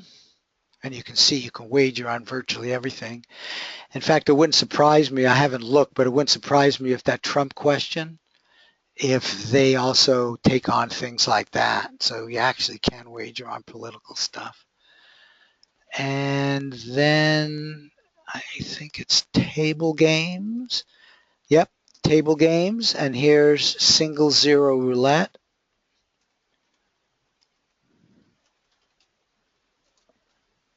Okay. So here it is, single zero roulette. I'm playing with real money. The minimum bet is 1 or 100. Here's black. Now, if you remember, for us, black was black and 0. So I need to cover 0. So I think what I'm going to do is bet $10. Probably the ideal would be $18 here and $1 there, since there are 18 blacks and 1 0. But I will put $1 there so they're both covered. And remember, most of the time, if you were doing sports or financial, there would be a break here. You've now got your prediction, or really, just to really be clear, you sent your prediction to the group manager. Now, it is true that you see your personal prediction, so if you wanted to, you could place a bet on that. Most people take into account their personal prediction as well as the group prediction. And you don't have to go with the group. Even in this case, we had a 4 in the other direction. If that person wanted to go the opposite way, they could. But just making plain that there's usually a break, because the sports event doesn't happen right now, nor does the financial. There's always a time lag. In some ways, that's what's fun with this one. In fact, now that we've done this once and we've taken all this time, we could come back and, you can do several in an hour this way. But let's just do one. So I am ready to spin, and black 1. And I will spin.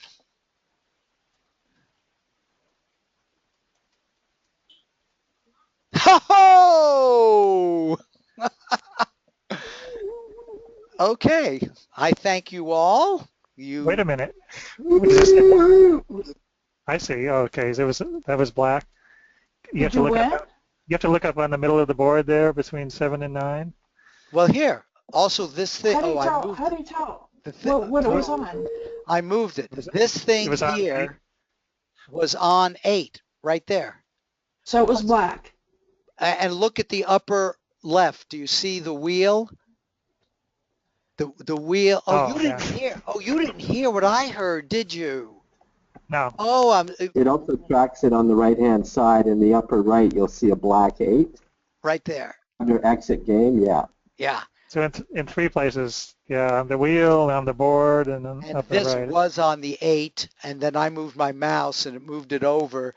But when I shouted, it said to me, okay, I'm only hearing this, but you obviously didn't hear it. It said black 8 even. And that was when I went, woo! Nice. So you made for me, and I thank you all. He Let's just see. won Marty $20. Now he's got.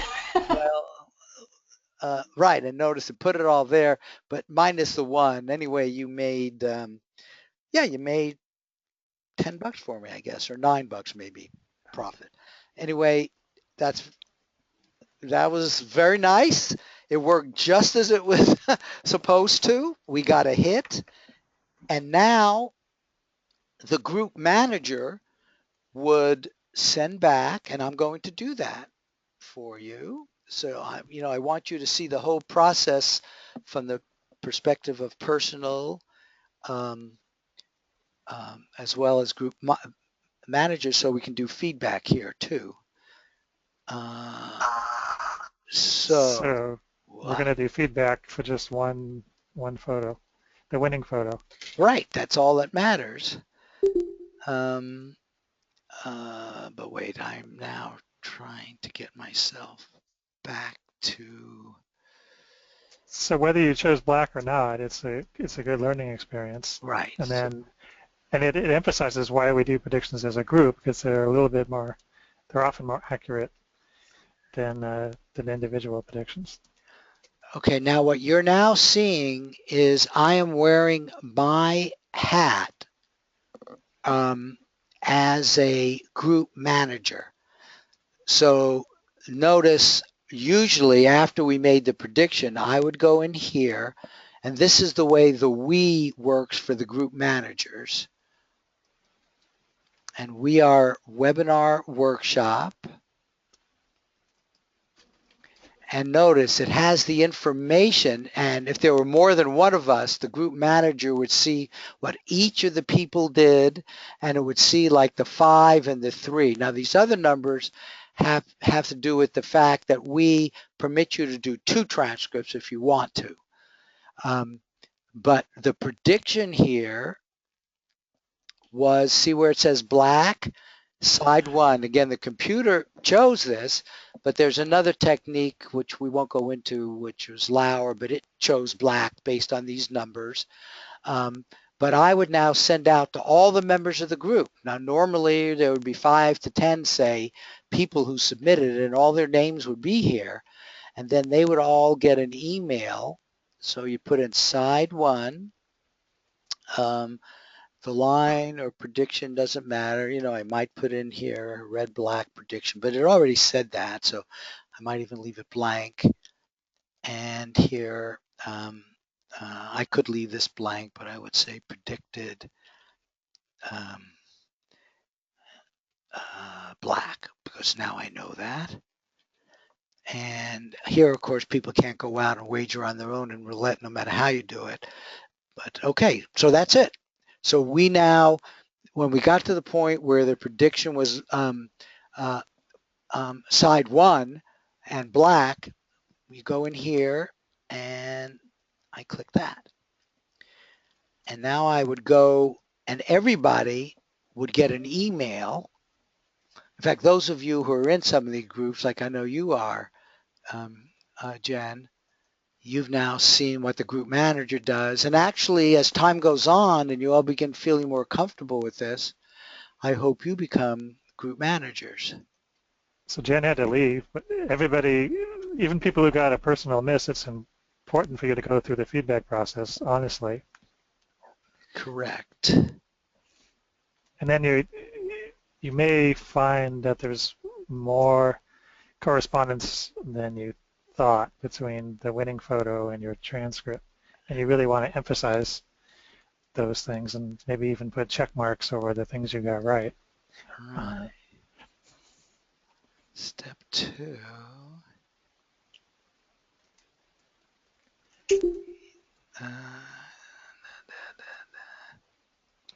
So this is where you communicate with your past self. Right. Usually this comes quicker. Let me just see. Let me try this again. Side, oh, I might not have done that. Webinar side 1, black.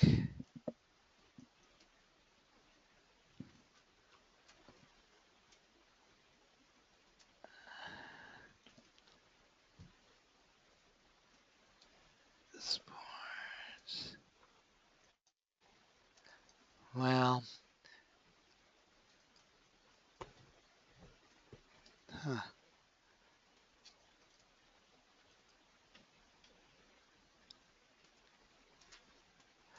Okay, I'll tell you what we're going to do. We're going to do the feedback session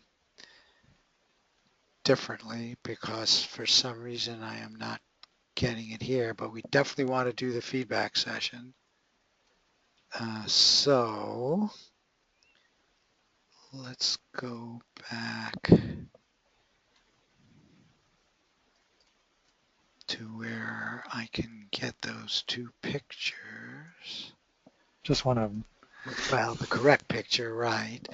In fact, what I'm going to do is leave this fixed here so I can find it.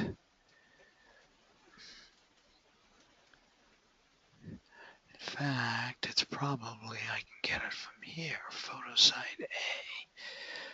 A. Okay.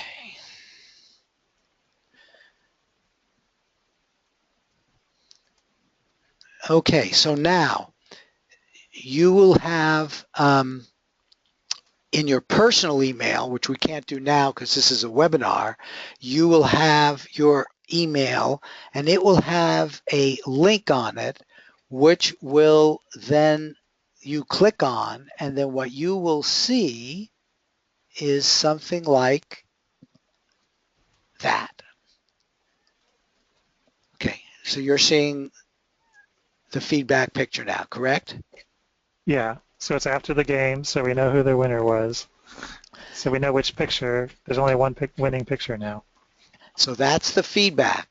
Now, take your transcript, and different people do it differently, but I also want you right now, as you're looking at that and you have your transcript, to say the coordinate out loud again. I want you to say 145, 163. Remember, that's sort of a beacon, a telephone number. And that got us to this picture because in your personal email, that number will be there with this picture.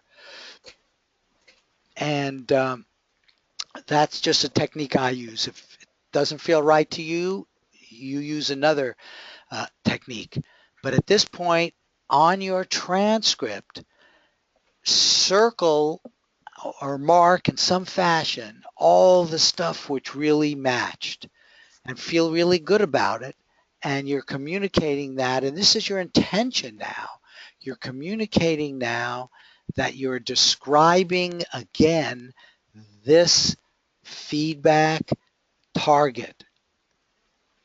And you got parts of it.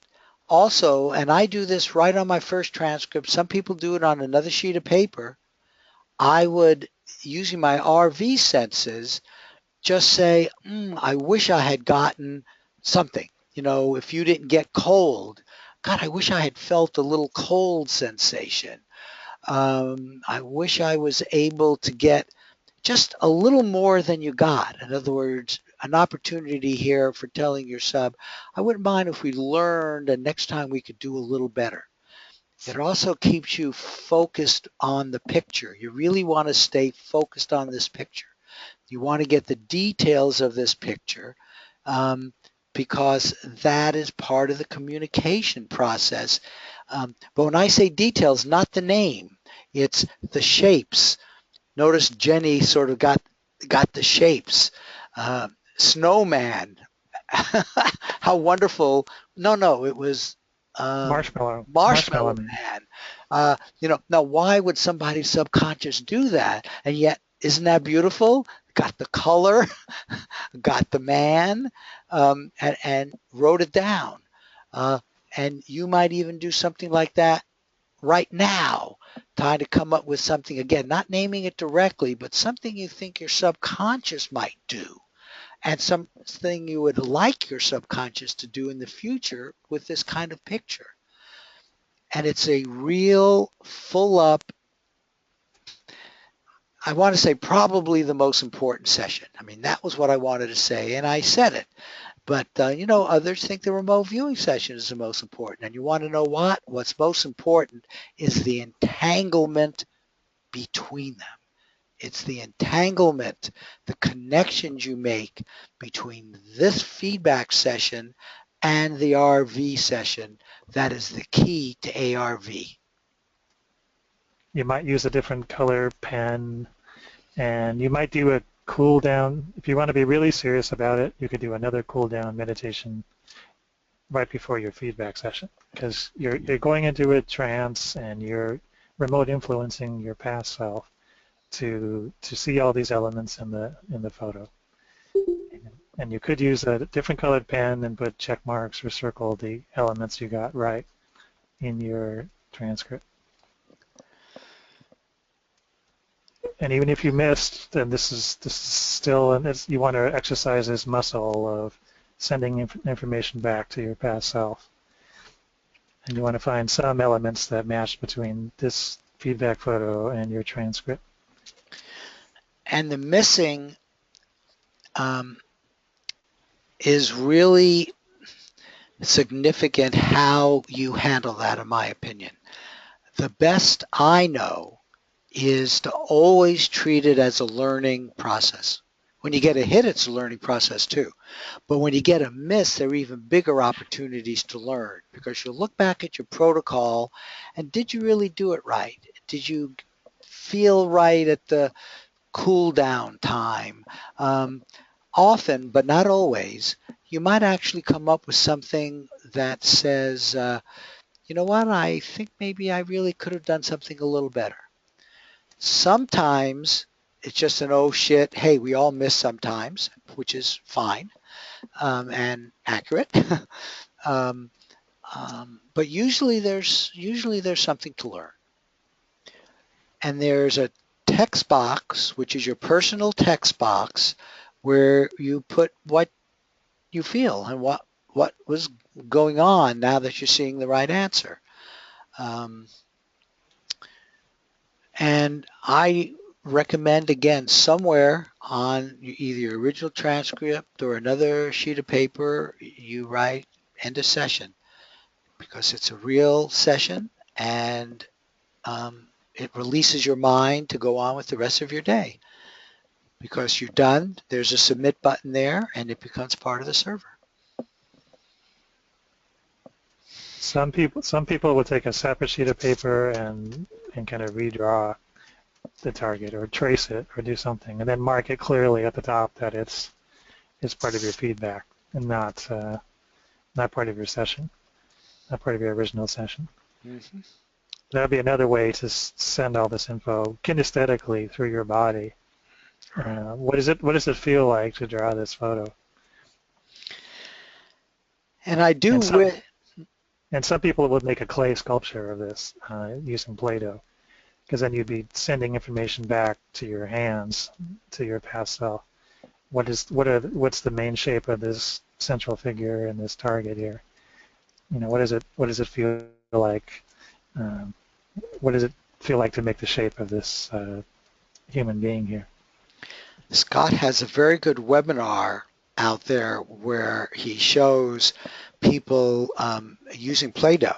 And in our workshop in Las Vegas, in the last one, we did just that. We used Play-Doh and he used sticky sand as well. But I think this year we'll probably just use Play-Doh. It worked great. And we're actually going to be doing this. So we'll be doing 8 of these kinds of predictions in Las Vegas, and one will be a actual Play-Doh, which is something which happens to work quite well in ARV. Now, I wish you had heard me, well, you probably did hear me shout. Wow, you heard my joy. That's a good thing to do when you have a hit for sure, because it's real easy to do. Really show your happiness. Emotion, I believe, is one of the things which is part of the entanglement process. Obviously, positive emotions are the ones which will get across, at least the ones I want to get across the best. I'm afraid negative emotions get across as well. But we don't want the negative emotion from a miss to get back to the remote viewing session. All that'll do is reinforce the misses. So I really encourage you to get in as positive place as you can. Look forward to the time because you're creating these futures. I mean, we just saw a perfect example of how we created the future, which in fact helped create the past because they were linked together. They were entangled. And so when you get a miss, also when you get a hit, look forward to the time when you're going to be creating a ever improving ARV precognitive capabilities. And, I really believe it helps to see this as a long-term endeavor, because then that's part of your intention, part of your expectation, and so it makes sense to look forward to that time as you're getting better and better. So it all fits together very nicely, and then feel really good about that. Yeah, so you celebrate the hits and you don't beat yourself up over the misses, because even the best remote viewers miss a major percentage of the time. Well, not major, but hey, look, the best of the ARVers we have are doing between, say, 60, and we probably have maybe one that's doing like 75% over the longest term. They get up to 80%. Hey, for 10 days, we've had several that got up to 100%. But over a 25-day average, individual viewers can get up to 75%. So, they miss 40% of the time sometimes. They miss 25% of the time. But that's part of the learning process. And it's easy to that's a good hit rate. You can certainly make money betting on that. Absolutely. Yeah, 60% you can take to the bank, again, over the long term. And we always say you have to wager wisely. But that just becomes an important part of it. And we'll continue to have webinars on that. So, if you're in this for the long term, this wager wisely fits in for that. Get rich slowly. Wager wisely, get rich slowly. Since you can do it, precognition is real, and that's the way to apply it. Okay. Any other final questions? I usually try to keep these things to about 2 hours, and we're past that now, but if there are any other questions or comments, I'm happy to answer them. And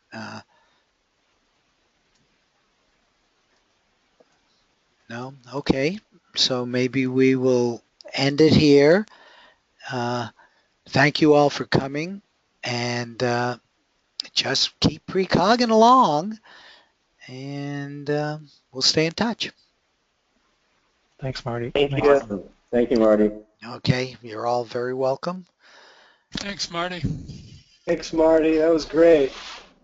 Okay, thank you. And I will end this now.